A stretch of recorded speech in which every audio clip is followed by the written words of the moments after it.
Congratulation सभी Indian cricket fans को। भारत ने 3 मैचों की ओडीआई सीरीज को 2-0 से पहले ही अपने नाम कर लिया। पहला ओडीआई नागपुर वाला भी 4 विकेट से भारत ने जीता था और ये वाला ओडीआई भी भारत ने 4 विकेट से ही जीता। टॉस जीतकर इंग्लैंड के कैप्टन जॉस बटलर ने बैटिंग करने का डिसीजन लिया था। विकेट बहुत पाटा था, मतलब बैटिंग फ्रेंडली था, बॉलर्स के लिए कुछ था नहीं। चेज करते तो ज्यादा बेटर हो सकता था, लेकिन शायद जॉस बटलर के माइंड में कहीं ना कहीं ये रहा होगा कि अगर स्कोर बोर्ड पे एक अच्छा टोटल इंडिया को देते हैं तो शायद डिफेंड कर सकते हैं इस अपने अच्छे टोटल को, लेकिन ऐसा कुछ हुआ नहीं। आज शर्मा जी का बल्ला जो चला है वो कमाल चला है, उस पर हम बाद में आएंगे। पहले इंग्लैंड की बैटिंग की बात करें तो यार पहले विकेट की पार्टनरशिप तो बहुत अच्छी हुई है इस बार भी। 81 रनों की पार्टनरशिप हुई थी फिल सॉल्ट और बेन डेकेट के बीच में। पिछले मैच में 75 रनों की पार्टनरशिप हुई थी और इस मैच में भी 81 रनों की पार्टनरशिप हुई। लेकिन उसके बाद जो फॉलो विकेट इंग्लैंड का हुआ है ये एक बड़ा कंसर्न रहा है इंग्लैंड के लिए। जो रूट अच्छा दिखे हैं, 69 रन उन्होंने भी करे 72 बॉल में। उसके बाद एक अच्छा फिनिश लियाम लिविंगस्टन ने 42 रनों का करा था लास्ट में।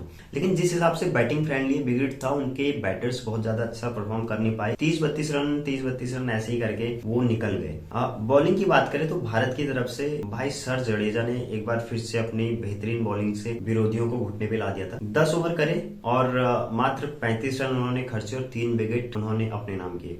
3.50 की इकोनॉमी, कमाल की इकोनॉमी है। और उसके अलावा मोहम्मद शामी के लिए एक बड़ा कंसर्न है। 7.5 ओवर उन्होंने भी करे और 66 रन उन्होंने उसमें खर्च करे और 1 विकेट उनके नाम रहा है। और इकोनॉमी यार थोड़ा ज्यादा है उनकी, 8.43 की इकोनॉमी से उन्होंने रन खर्चे।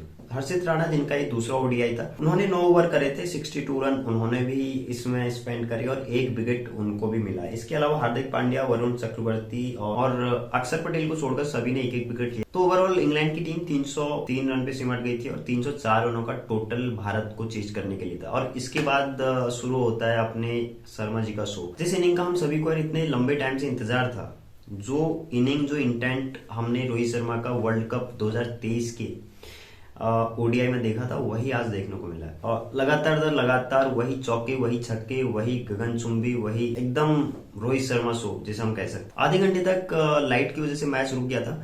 रोहित शर्मा 29 रन पे थे और एक टेंशन क्रिएट हो गई थी यार कि बड़े दिनों के बाद रोहित शर्मा की एक अच्छी इनिंग दिख रही है, चौके छक्के लग रहे हैं और इंडिया एक अच्छी पार्टनरशिप की ओर जा रहा है। लेकिन क्योंकि एक बल्लेबाज जब रिदम में होता है, बैट पर बॉल बैट पे अच्छी तरीके से आ रही है और बॉल दिख रही है बैट्समैन को, तो वो चाहता नहीं है कि यार इस समय खेल लूंगे। एटलीस्ट कंटिन्यू वो चाहता है कि बॉल उसको वो खेलता रहे, बैट पे वो बॉल को हिट करता रहे। लेकिन जहां से रोहित शर्मा अपनी इनिंग को छोड़ के गए थे, वहीं से उन्होंने कैरी किया और उसी अंदाज से उन्होंने फिर बैटिंग करी और 119 रन उन्होंने टोटल इस इनिंग में उन्होंने बनाए। 90 गेंदें उन्होंने खेली जिसमें 12 चौके और 7 छक्के शामिल थे। देखिए जब रोहित शर्मा अपने अंदाज में खेलते हैं ना, तो टारगेट कितना भी बड़ा हो, कितनी भी बड़ी ऑपोजिशन हो, कितनी भी बड़ी बॉलिंग लाइनअप हो, ये कोई डिपेंड नहीं करता। बस सिर्फ रोहित शर्मा का शो चलता है। उसके बाद धुआंधार चौके, धुआंधार छक्के, मजा आ गया बैटिंग देखने में। और बॉर्डर गावस्कर ट्रॉफी में जिस टाइप का उनका फॉर्म रहा था, एक बड़ा कंसर्न था, लेकिन आज उन्होंने दिखा दिया कि रोहित शर्मा जब अपनी लाइन में आते हैं तो फिर वो सिर्फ रोहित शर्मा का शो रह जाता है। सुमन गिल ने उनका बहुत अच्छा साथ दिया और जिस हिसाब से सुमन गिल के ओडीआई में आंकड़े हैं, उनकी कंसिस्टेंसी एक बहुत बड़ा प्लस पॉइंट है उनके लिए। आज भी 60 रन करके गए थे, बहुत बेहतरीन गेंद में आउट हुए। ओवरटर्न की जो गेंद थी बिल्कुल अनप्लेएबल गेंद थी, बिल्कुल जड़ पे उन्होंने गेंद डाली थी और वो नहीं खेल पाए थे, बीट हो गए थे उसमें सुमन गिल। लेकिन 60 रनों की बेहतरीन इनिंग खेली। विराट कोहली के बारे में क्या कहें, वही स्ट्रगल कर रहे हैं लगातार। स्ट्रेट ड्राइव में जो चौका उनको मिला था, बेहतरीन शॉट था, लेकिन उसके बाद वही लैक ऑफ कॉन्फिडेंस से वो अभी भी जूझ रहे हैं। क्या कहें कोहली साहब के बारे में, होप कि वो फॉर्म में आए और पुरानी कोहली जो दिखते थे वो उस रंग में दिखें और रन मारे, हिट करें।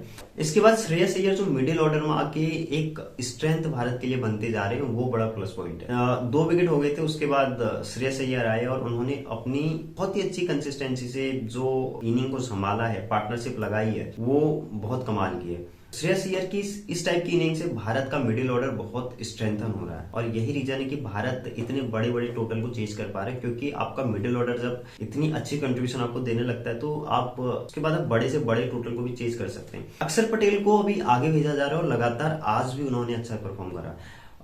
अक्षर पटेल की बात करें तो 43 गेंदें उन्होंने खेली जिसमें उन्होंने 41 रन आज लगाए हैं बोर्ड पे 95 की एवरेज से। तो टोटल भारत ने ये स्कोर 44.3 ओवर्स में चेज कर लिया था, 4 विकेट रहते हुए।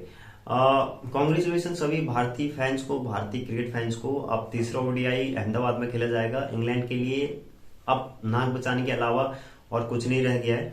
भारत ऑलरेडी सीरीज को जीत चुका है और होप सो यार 3-0 से क्लीन स्वीप करके आप इस सीरीज को एंड करिए और चैंपियन ट्रॉफी के लिए एक बेहतरीन आगाज से चैंपियन ट्रॉफी में उतरिए। और बेस्ट ऑफ लक अहमदाबाद के लिए। तब तक के लिए जय हिंद। और इसी टाइप की क्रिकेट से जुड़े हुए कंटेंट के लिए इस चैनल को जरूर सब्सक्राइब करिए, वीडियो को लाइक करिए, शेयर करिए और इस चैनल को जरूर सब्सक्राइब करिए।